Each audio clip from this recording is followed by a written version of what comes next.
हो भारत के वीर पुत्र, तुम हो भारत के वीर पुत्र, तुम भारत माँ के सच्चे सपूत, तुम भारत माँ के सच्चे सपूत, तुम अटल वाद करने वाले, तुम अटल वाद करने वाले, तुम दृढ़ता का उज्जवल दीपक, तुमने ही संदेश दिया लोगों को, तुमने ही संदेश दिया लोगों को, कुछ कर दिखलाने का, कुछ कर दिखलाने का, सोए हुए लोगों की आत्मा को आज फिर से जगाने का, आज फिर से जगाने का।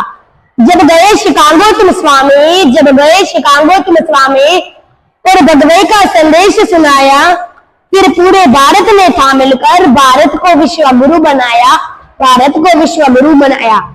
ભુવનેશ્વરી દેવીનું ચિંત રાત દિવસ ભગવાન શંકરમાં પૂરવાયેલું રહેતું। એક દિવસ તેમને સ્વપ્નમાં ભગવાન શંકરના ખુદ દર્શન થયા।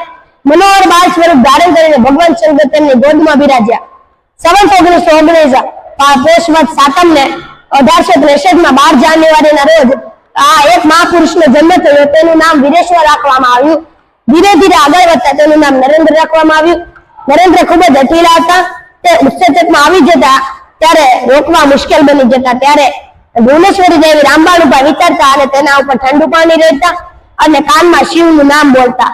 એકવાર સ્વામી વિવેકાનંદ પોતાના મિત્રના ઘરે ગયા। મિત્રના ઘરે એક મોટું આંબાનું વૃક્ષ હતું।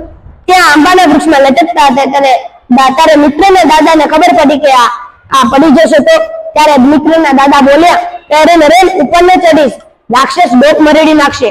ત્યાં એક બ્રહ્મ રાક્ષસ રહે છે।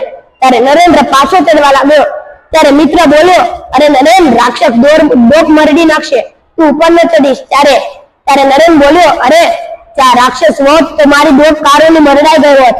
રાક્ષસ નથી, દાદા ખોટું કહેતા હતા। ઉપર આવેલા અનુભવમાં સ્વામી વિવેકાનંદ કહે છે, પુસ્તકમાં લખેલી વાત અથવા કોઈ માણસે કીધેલી વાત ત્યારે સાચી માનશો નહીં, પોતાને કરેલા પ્રયત્નોથી જ અનુભવની વાત સાચી માનશો। એકવાર સ્વામી વિવેકાનંદ કોલકાતામાં ઘૂમવા ગયા ત્યારે હોડીમાં આવતા આવતા એક મિત્રને ઉલટી થઈ। ત્યારે આખી હોડી સાફ કરવાનું તે માલિકે કીધું। હોડીના માલિકે સાફ કરવાનો આગ્રહ રાખ્યો। નદી કિનારો આવે તો પણ તેમને ઉતરવા દેવાની મનાઈ કરી અને સ્વામી વિવેકાનંદ ધીરેથી ઉતરીને એક અંગ્રેજ આવતો હતો તેને બોલાવ્યો।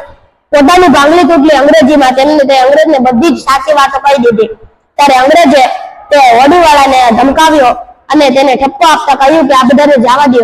ત્યારે એ બધાને જવા દીધા અને ત્યારે સ્વામીજીનો ખૂબ જ આભાર તે અંગ્રેજે માન્યો અને તેમને પોતાનું નાટક જોવા માટે કહ્યું। ત્યારે સ્વામીજી પોતાના ઘરે ગયા અને એક દિવસ સ્વામીજી રમતા હતા। ત્યારે સ્વામીજી રમતા રમતા પોતાના ઓટલા